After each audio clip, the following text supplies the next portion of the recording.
Mick Philpott was portrayed in court as a man who expected to have everything his own way, especially in his dealings with women.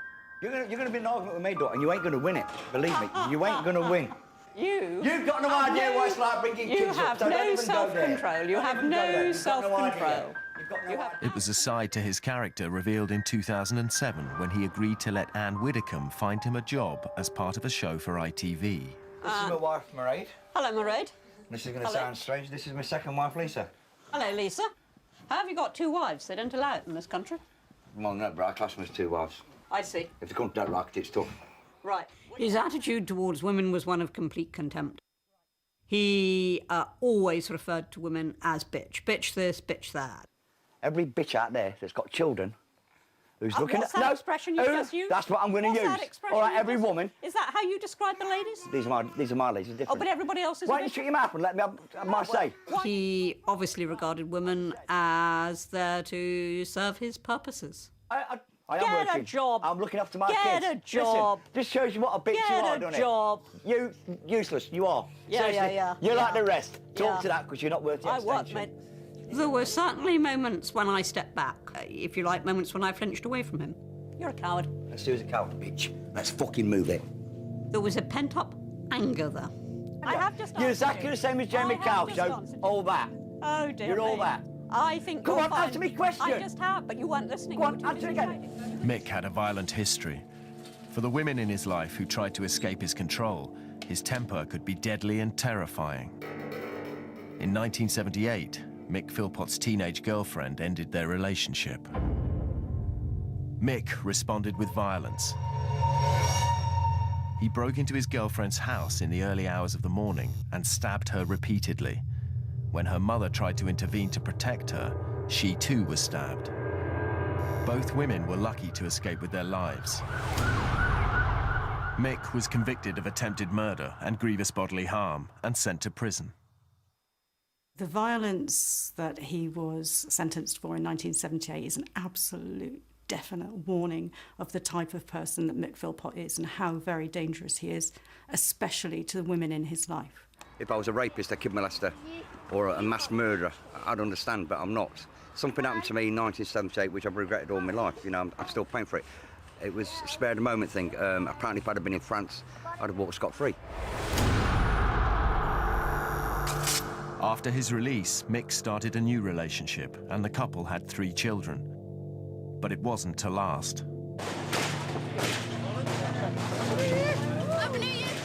In 1995, he met 14-year-old Heather Keogh. Mick was 37. I think his preference for younger, more vulnerable girls gives us quite a few clues about his personality and how he relates to the world and how he relates to women. He likes to have younger women that he can manipulate and control. Heather became pregnant with the couple's first child, and they moved into the house on Victory Road. Heather says she became homesick and wanted to leave. Mick became angry, pinning her to the floor.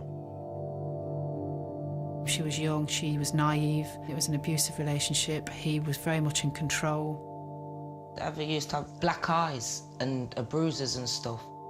You know, you'd say, have you done that? You know, that looks a bit nasty. And, oh, I've walked into the door, or, oh, I've done this silly hoovering, I've bent down there and bang, it's hit me. And you knew really he'd done it, do you know what I mean? And she was scared to say anything. The abuse continued. More rows followed. Then one night in early 2000, Mick attacked her again. I think Heather realised at that time that how bad things were. What was usual following arguments was he'd lock her outside in the back garden, and Heather's described how on previous times she'd actually just curl up around the outside toilet until he was ready to let her back in. But on this occasion, I think she'd realised that enough was enough. She actually fled from the address, she climbed over the fence to get away from him, and later went to the police station to report what happened. What followed was a lengthy and bitter battle for residence of their 2 children. The court heard how Mick attempted to discredit Heather to get what he wanted, but he lost, and the children stayed with Heather. Within months, Mick had started a sexual relationship with 19-year-old Mairead Duffy, moving her into the house on Victory Road. The following year, she gave birth to Jade, her first child with Mick. Mairead was deeply in love with Mick, but by the new year, his interest had turned to 17-year-old Lisa Willis. Lisa was a single mum, and within weeks, he had invited her to come and stay. I thought I was quite happy and content with Mairead, but then I went to see him one day out of the blue, and Lisa was there, and I said, "Who's that?" He said, "That's my new girlfriend, Mick." I said, "But you got Mairead?" He said, "I know, I got two." In court, Lisa revealed that early in their relationship, during an argument, Mick had beaten her with a piece of wood in front of her son. Again, he's showing that he has ultimate control over Lisa, and a good beating, especially with a weapon. I mean, that not only says what kind of person he is, very willing to use violence, very dangerous, and it would tell her that, and that would absolutely reinforce that to her, that she needs to behave herself. I think both Mairead and Lisa was very frightened of Mick at times. He could get angry very easy, and when he was angry, the girls would go very quiet and wouldn't barely say a word.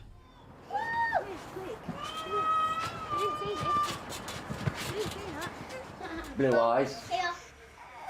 Yes, you are. You're my blue eyes. In the bed. I'm happy with what I've got here. I've got 2 lovely women, and I've got 18 lovely kids, and I've got 11 of them at home. There's not many people outside who can turn around and say he's got plenty of money and say they've got what I've got. I'm happy.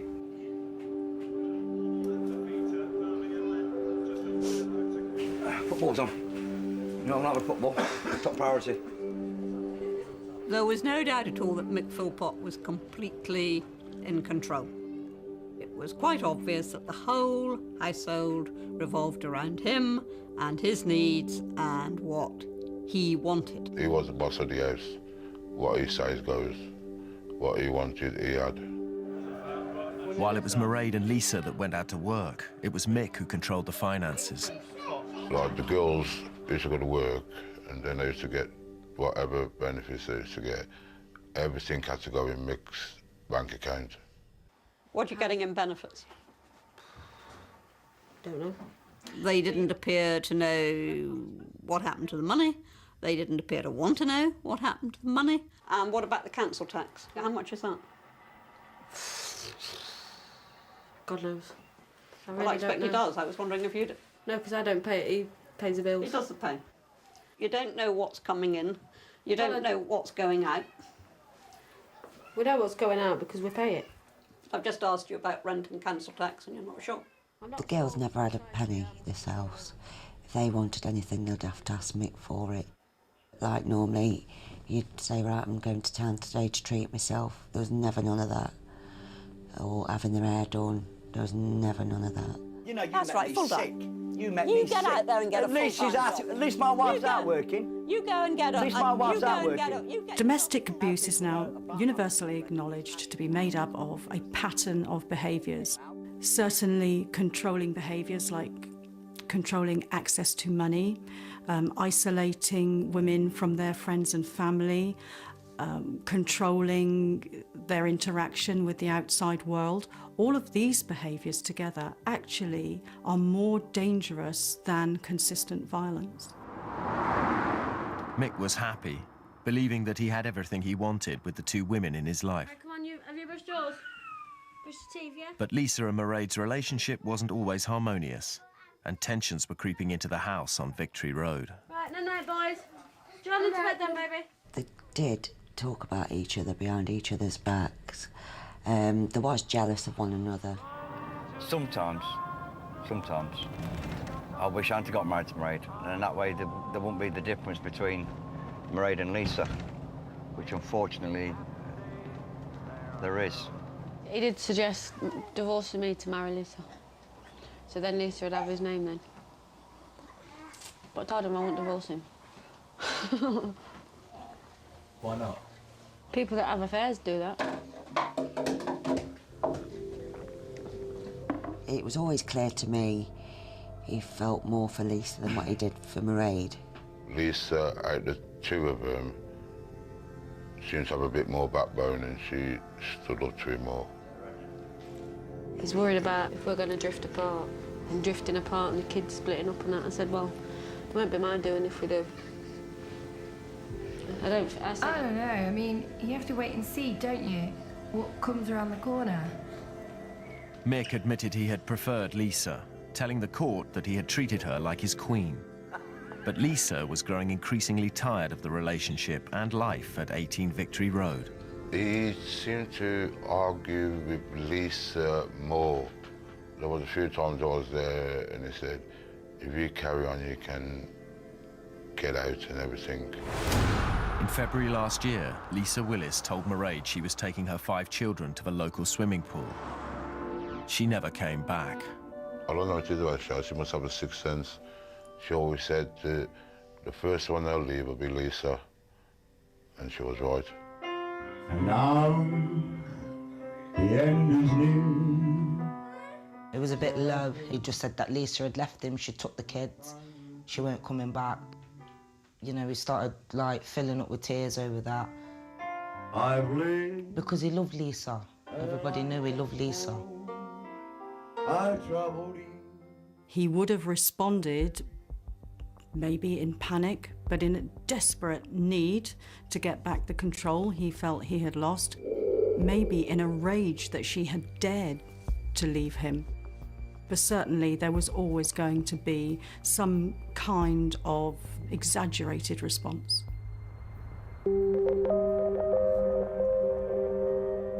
There were increasingly bitter rows between the couple, and Lisa went to the courts to prevent Mick coming near her. The last time Mick had to fight for residence of his children was with Heather. She had won. This time around, he was determined that wouldn't be the case.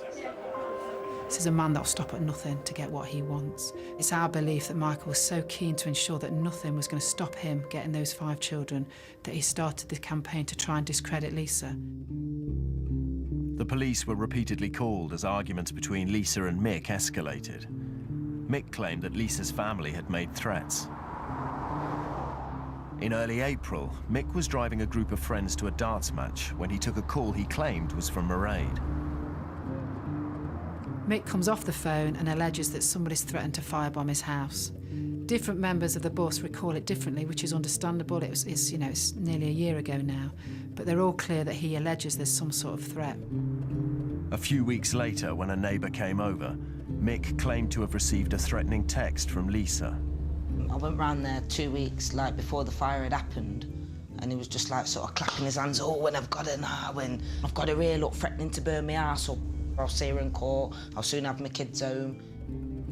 I believe he's done that in order to support his actions in the future. He knows what the plan is. He knows that ultimately he's going to set a fire, but he needs to sow the seed in some people's heads as to who's responsible. Mick was confident that his attempts to discredit Lisa were succeeding and that he would soon have the children living with him. The week leading to the fire, he was telling parents at the school gates that he had a plan. He was going to get his children back, and in fact, he was so confident that the 5 children would be starting school the following Monday.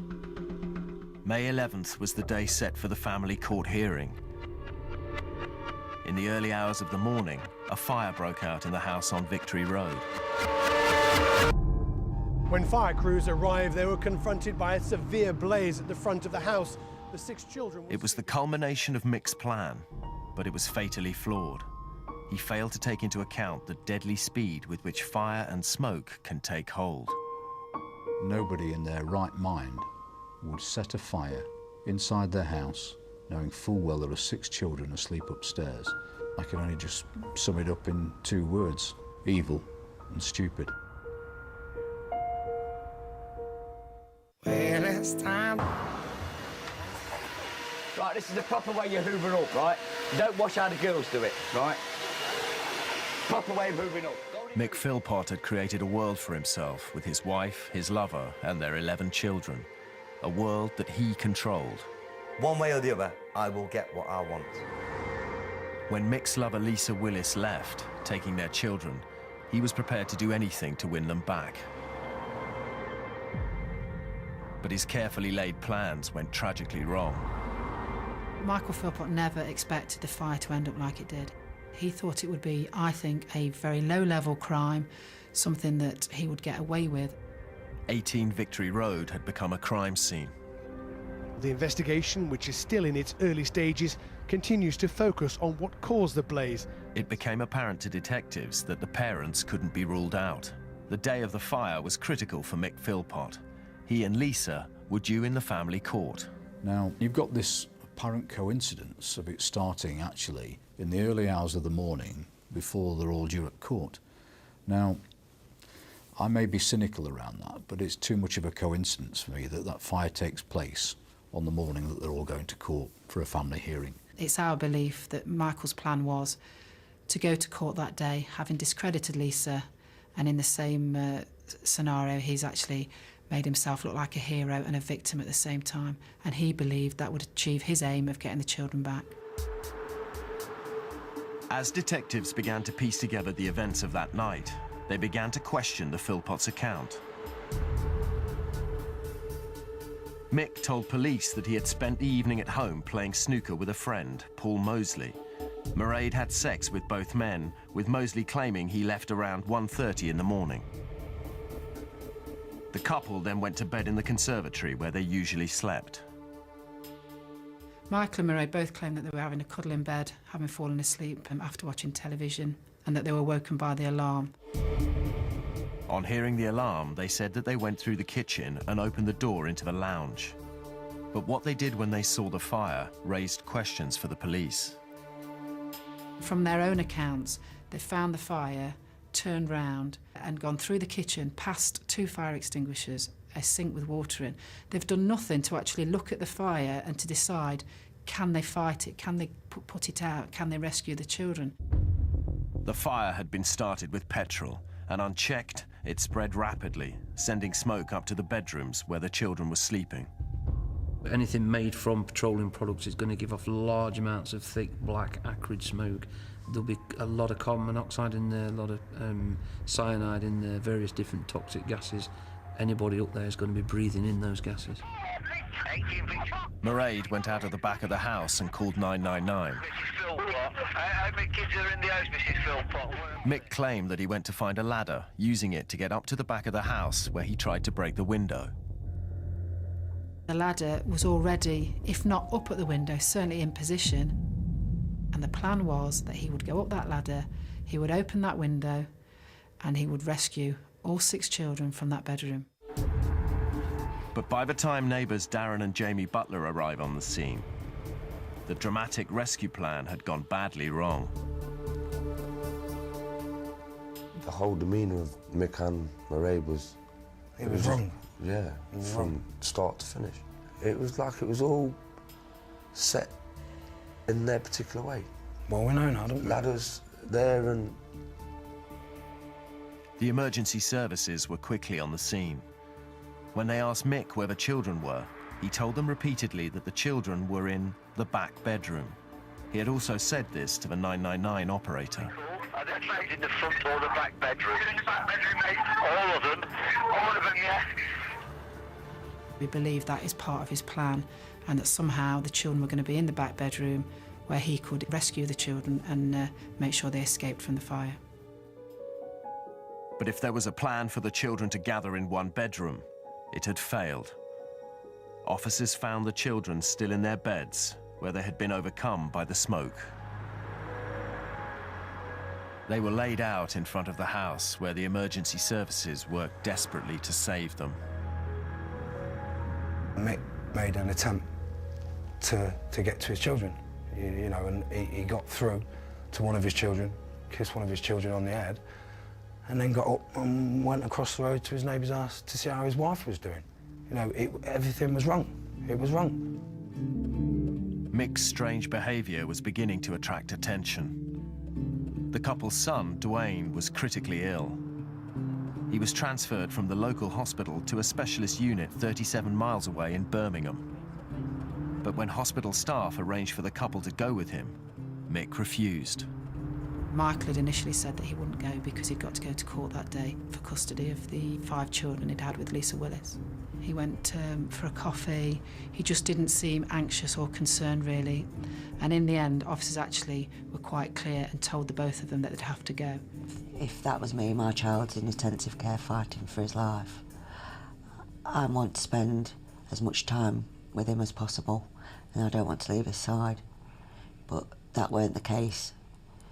They was more interested in running around the hospital, having sneaky chats with Paul Mosley, and He was doing things that a normal human being wouldn't do.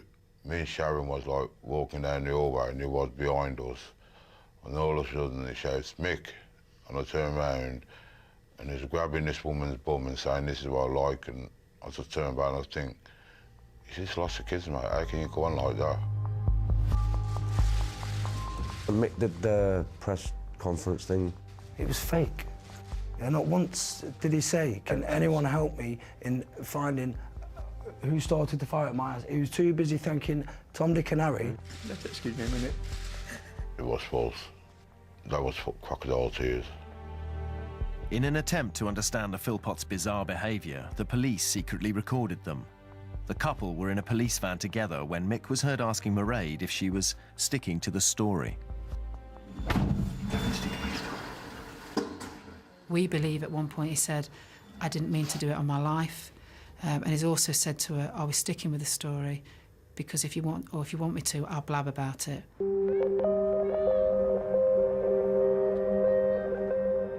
As the investigation progressed, traces of petrol additives were found on the clothes of the Philpotts and the friend who was with them at the house that night, Paul Mosley. Mick and Mairead Philpott, along with Paul Mosley, were charged with the manslaughter of their 6 children.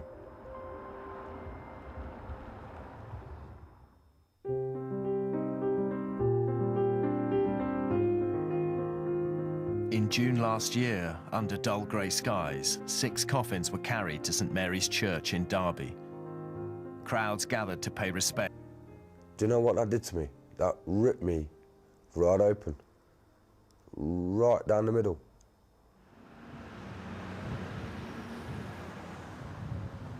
Today at Nottingham Crown Court, Mick and Mairead Philpott and Paul Mosley were found guilty of the manslaughter of the Philpotts' children.